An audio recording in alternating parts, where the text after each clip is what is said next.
Welcome to Blackboard English. Today's lesson is going to focus on commonly confused words. So words that are similar but are often confused for one another.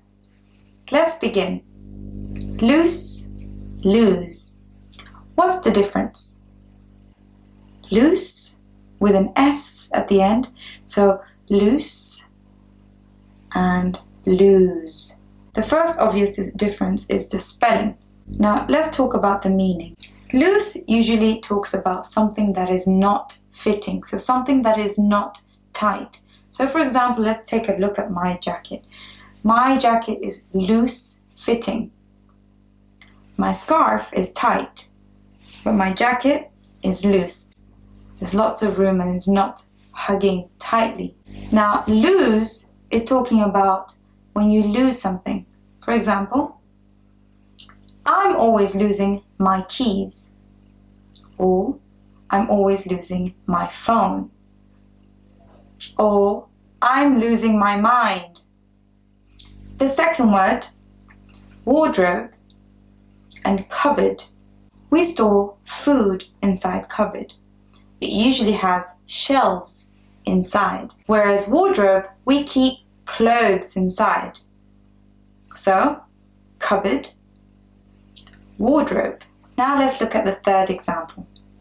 We have allowed and allowed. This has different spelling, the same pronunciation, with different meaning. This in English is called a homophone. Allowed is have permission. So when you have permission to do something, for example, are you allowed to eat in the car?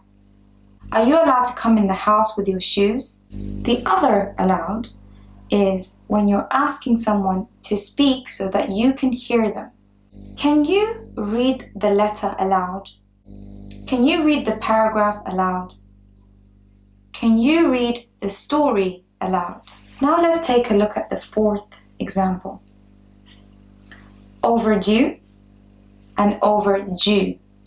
So you can hear the intrusive j in this one. So listen again.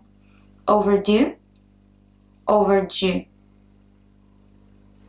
Overdue is when you exaggerate something. For example, I don't like to overdo my makeup. I like to keep it simple. But some people like overdoing their makeup, but it's not for me. Now overdue, so overdue, or you could say overdue, both ways are correct. This means when you had a deadline and the deadline is done. So I had homework to give in yesterday, but I didn't. So the homework is overdue or overdue, depending on how you want to say it. So the next one is biannual or biannual.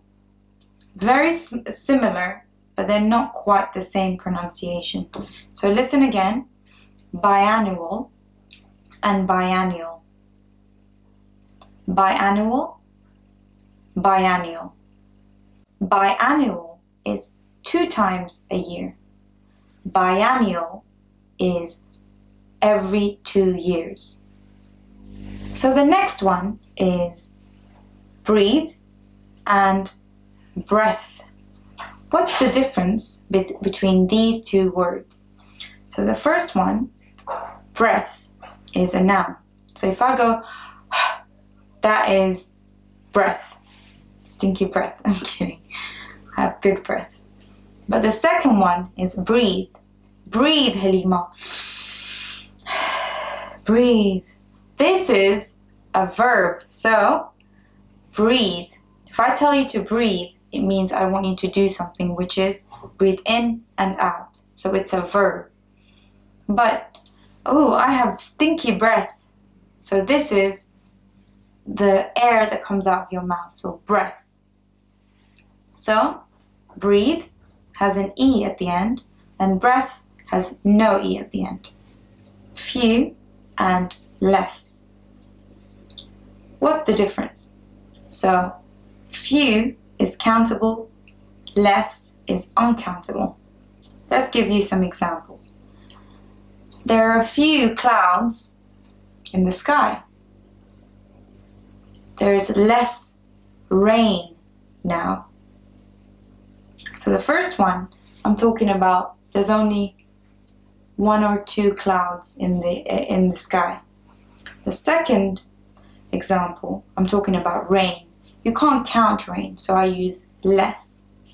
Can you think of a way to use few and less?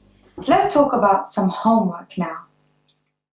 Use the words that we've learnt today and put them in a sentence in the comment below, and I'll have a look at the sentences for you. Well, that's all for today, guys. Thank you very much for watching, and if you like this video, please click on the like button and share with your friends. And I'll see you next Friday with another new lesson. And remember, be a fearless learner.